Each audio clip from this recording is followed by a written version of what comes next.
So you're thinking about investing in real estate and becoming a landlord, but you're not quite sure if Seattle is the right city to do it. Well, in today's video, we're gonna look at 3 pros and 3 cons to investing in Seattle real estate. Let's get to it. There are a lot of reasons why people invest in real estate. Building wealth, appreciation, tax advantages, leverage, pride in ownership, and improving a property to create equity. So the list goes on, but that's not what we're going to focus on. What we want to talk about specifically are the advantages and disadvantages of investing in Seattle. So the very first pro, as I see it, and by the way, Jess and I are not just full-time real estate brokers here, we also are landlords. We've been landlords since 2004, so 19 years now. So we do know both the blessings and the curses or pitfalls of being landlords. The very first pro that I want to point out is that it's easy to find renters. Now, of course, there are exceptions if you have maybe a rundown property or a place that's in a less desirable neighborhood, but generally speaking, Seattle is a great place to find quality tenants. These are people who are high income earners who might be relocating from out of state and need a good place to call home.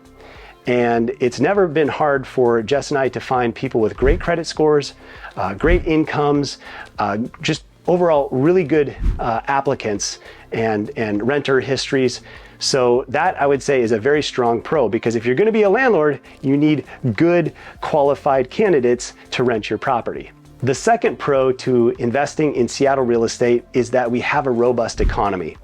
We're not just a tech hub, although that's what we're known for, but we also have aerospace, we also have biotech, plenty of hospitals, University of Washington and other schools, and these are great sources to find good tenants. So in order to have a successful rental property, whether it's an apartment building or a single family house or a condo, you need to have a good economy. And I'm not worried with the recent job layoffs that I wouldn't be able to find a tenant if, say, the current tenant that we have loses his or her job and we need to find somebody else, because we do have such a robust and diverse economy. So that's the second pro of investing in Seattle real estate. The third advantage or pro of investing in Seattle is that it's a great place for price appreciation. From 2010 to 2020, we were the fastest growing city in the United States.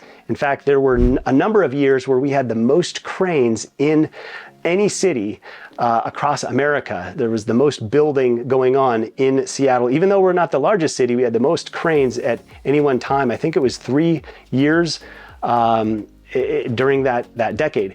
So we have had a ton of growth, and we're also poised to have a lot more growth because of our economy, and the appreciation outpaced many other cities. So will we always remain number one? No, that is not what I'm trying to say. But we do have a much better track record than many places across America when it comes to price appreciation. So let's talk about the 3 cons. The first con for investing in Seattle real estate is that we don't have very good cash flow. Meaning if you take $1 million and purchase a property here, maybe a single family house or a duplex, it's not going to yield you as high a return on investment as maybe a place in Memphis, Tennessee, or in Killeen, Texas. Those are places that have much better cash flow, or what we term as cap rates. That cap rate stands for capitalization rate, and that basically is the relationship between the market value and your annual gross income. So in Seattle, we have between a 3 and 5% cap rate. In other parts of the country, you can get 6, 7, even 10%.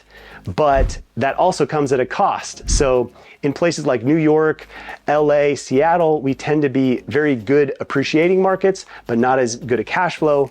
Whereas these other places that have better cash flow aren't as good appreciating markets. So there's sort of a trade-off, and I'm speaking in broad stroke statements, but that tends to be true across the nation. The second con to investing in Seattle is that it's harder to find a deal. Seattle has become quite a popular place to invest, so you have many serial investors, people who own multiple properties, and newer investors who do desire to purchase here. So because of that competition, it makes it harder to find those good deals. The third con or third disadvantage to investing in Seattle real estate is that it's harder as a landlord. For instance, as a landlord, you have to give 6 months advance notice to a rental increase. And that can be challenging. And you might say, well, what's the problem in that? Well, when we want to raise the rent, we're not quite sure what the rent is going to be in 6 months because we're not sure what the market's going to do. Right now, we're not sure if job layoffs will continue or if we'll have a pretty mild recession. And, does that mean we should lower the rents, raise the rents, or keep them the same? So with giving that 6 months advance notice to a tenant, it puts us at a bit of a disadvantage because we're just not sure what the market's going to be like in 6 months. So that's one example. Another example is that Seattle has had a few votes on rent control. I personally think rent control will come, like New York, like San Francisco. I think we're following in their footsteps. It's just a matter of time, and that makes it hard for a landlord as well. Now, it's been voted down in Seattle numerous times, and it might be voted down again, but I think it will come. And I'm not a fan of rent control. I don't think it's good for tenants. I think the most expensive cities in the United States have rent control, and it's tougher on tenants. That's part of the reason why it is so expensive in these cities. But those are 3 cons as to why it's challenging to be a landlord in Seattle. And I'd like to hear from you. What do you think? Did I get it right? Did I get it wrong? What do you see as the best advantages or the biggest disadvantages to investing in Seattle? Please comment below.